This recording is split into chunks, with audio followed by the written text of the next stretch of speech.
No vídeo de hoje nós vamos falar sobre como é realizado o diagnóstico do autismo. Caso você tenha suspeitas, eu vou falar sobre quais profissionais você deve procurar, quais são as principais características da criança com hipótese diagnóstica para autismo e as que têm diagnóstico já fechado. Olá pessoal, sejam bem-vindos novamente ao canal, ao meu espaço de atendimento. O conteúdo desse vídeo é o assunto que vocês me solicitaram nos comentários do último vídeo e eu quero também trazer para vocês explicações de uma técnica que irá ajudar o seu filho a melhorar o contato visual. Então assista esse vídeo até o final. Pensar no diagnóstico do transtorno do espectro autista envolve pensar em três características principais, que envolve a comunicação, a interação social e padrões repetitivos e restritivos de comportamento. Vou trazer algumas características que podem ajudar vocês a perceberem se precisam procurar um médico neurologista infantil para ajudar no processo diagnóstico da sua criança. O primeiro ponto são as dificuldades de interação social. A criança pode não se expressar, não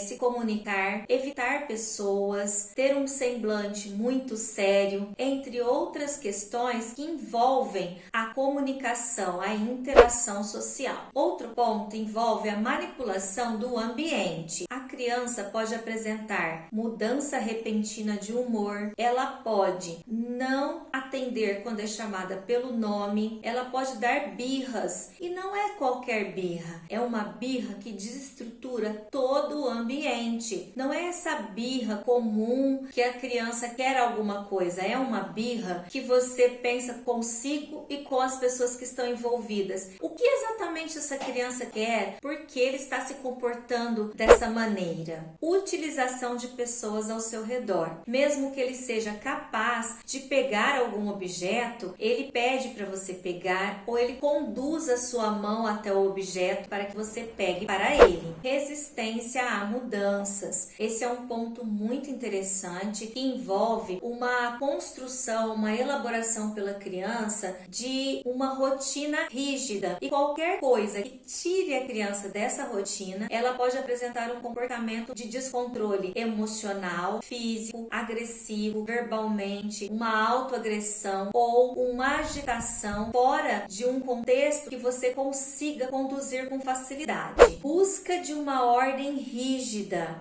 A criança pode manipular os objetos ordenando por formas, por cores, por tamanho. Ela pode ter um padrão rígido no brincar. Ela pode também não interagir ou brincar de maneira funcional. O que é brincar de maneira funcional? É o brincar que você espera da maioria das crianças relacionado a determinado brinquedo. Falta de contato visual, olhar lateral, não responder pelo nome. Por mais que você tenha certeza que ela está te ouvindo, ela não atende às suas solicitações. E eu quero deixar para vocês uma técnica de como estimular o contato visual. Então, assista esse vídeo até o final, curta, compartilhe e se você não é inscrito, se inscreva no canal e divulgue esse trabalho que tem por objetivo ajudar as pessoas o máximo possível. Nesse ponto, nós podemos observar se a criança se expressa, se o rosto dela está condizente com o que ela está falando, com o que ela está passando. Por exemplo, ela cai, ela machuca e ela fica com o rostinho como se nada tivesse acontecido.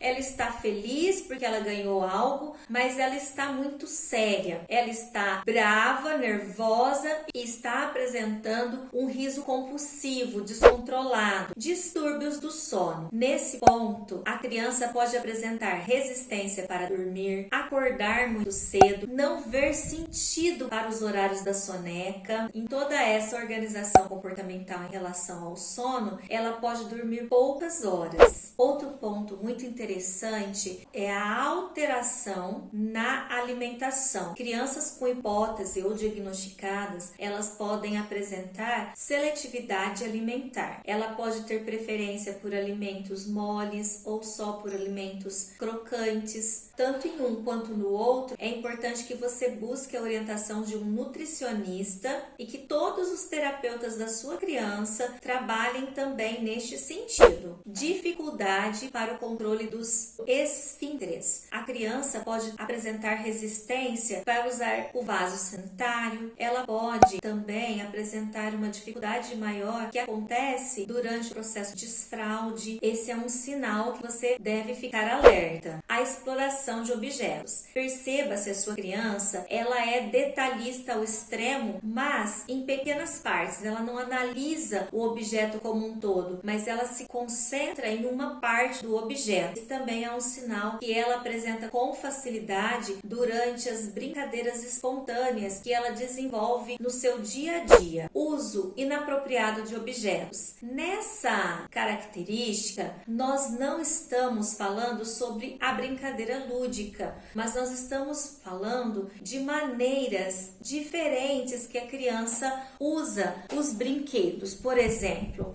você já deu um modelo para ela de como brincar com o carrinho. Ela tem a referência de outras crianças brincando com o carrinho, mas em vez dela brincar com o carrinho como se espera, ela chuta, ela atira, ela desmonta. Falta de atenção ou hiperatividade. Nós temos que prestar atenção se essa falta de atenção é porque ela está com dificuldade de entender como ela se comunica ou se tem outros fatores que envolvam essa desatenção. A hiperatividade contínua, mudar de um lugar para o outro sem um objetivo, pular no mesmo lugar, andar na ponta dos pés ou pular na ponta dos pés, não ter um objetivo aparente por mudança de uma atividade ou de um brincar para o outro. Também precisamos estar alertas a esses sinais. Ausência ou resistência para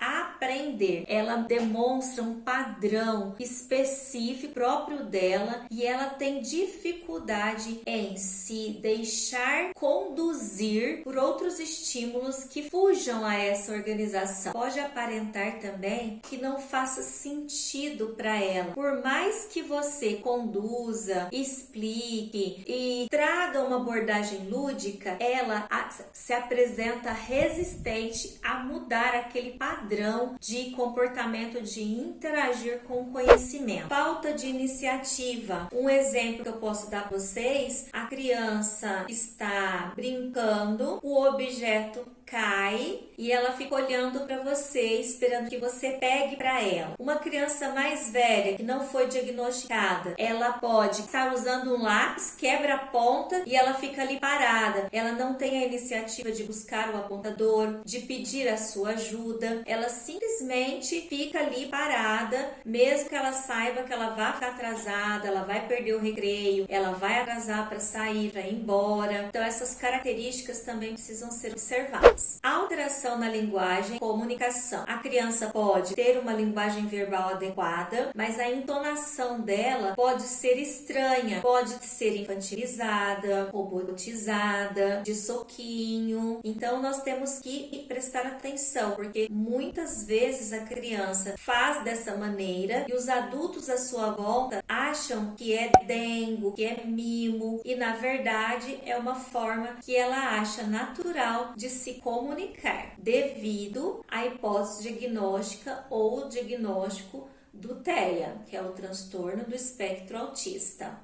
Nesse ponto, eu quero lembrar de você, caso tenha esquecido, de curtir, compartilhar e assistir até o final, porque eu vou ensinar vocês uma técnica para melhorar o contato visual da sua criança. E agora, o sinal mais clássico, né? Os movimentos repetitivos e estereotipados. A criança que apresenta essas características facilita muito o diagnóstico, porque chamam a sua atenção, não passa passa desapercebido. Ignorar o perigo e ser indiferente à dor. É aquela criança que, por mais que seja orientada e que talvez você considere que ela já deveria ter entendido quais são as situações de perigo e como agir, não conseguiu entender e se comporta de maneira que pode trazer riscos para ela. E ser indiferente à dor é quando a criança não manifesta comportamentos sensíveis à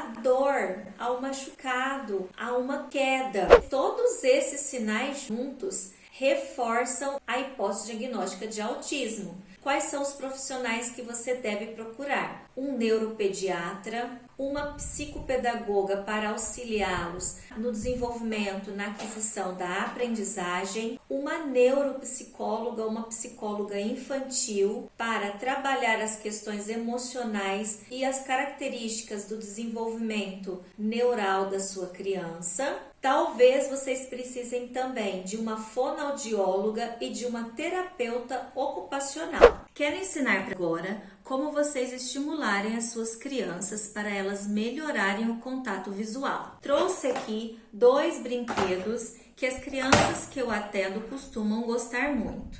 Então, nesse brinquedo aqui, ela vai bater, martelar e a bolinha vai sair aqui do lado de baixo. E ela vai querer a bolinha novamente. Você vai organizar a sua dinâmica de tal maneira que você vai entregar a bolinha para ela, porque ela está querendo pegar a bolinha e ela não tem o contato visual. Ela evita isso, ela não aprendeu isso. Então, o que você vai fazer? Você vai pegar a bolinha, vai na direção dela, só que você volta com a bolinha para o seu rosto e fala: Juca, você quer a bolinha? Você pode usar a bolinha nessa posição ou nessa posição, porque nós queremos que ela associe que quando você fala Juca, a bolinha, ela saiba que ela precisa manter o contato visual com você. Outro brinquedo que eu gosto muito e que elas gostam e querem brincar são esses brinquedinhos de encaixe, essas casinhas. Esse modelo aqui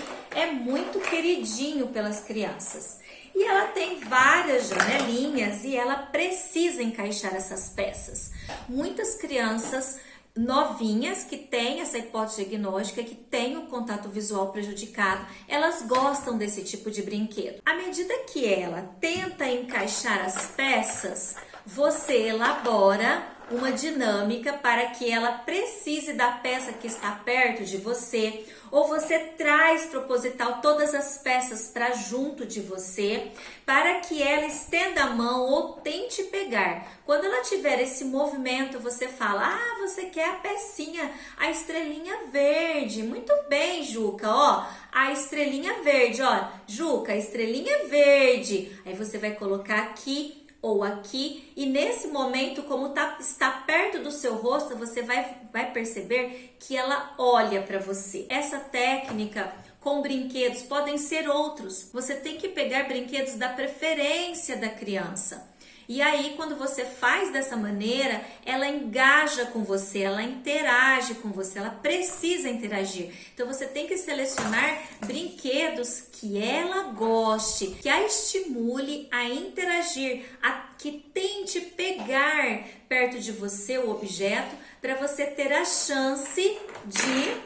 você quer o martelinho, Juca? Juca, ó, martelinho, martelinho. Aí ela vai olhar para você, porque ela na verdade está olhando para o objeto. Só que o objeto vai ficar próximo aos seus olhos. E aí você conversa com ela e entrega o objeto. Façam com a sua criança e voltem aqui para me contar como foi essa experiência com a sua criança. Combinado? Curta, compartilhe, se inscreva no canal e eu te espero no próximo vídeo. Um abraço e até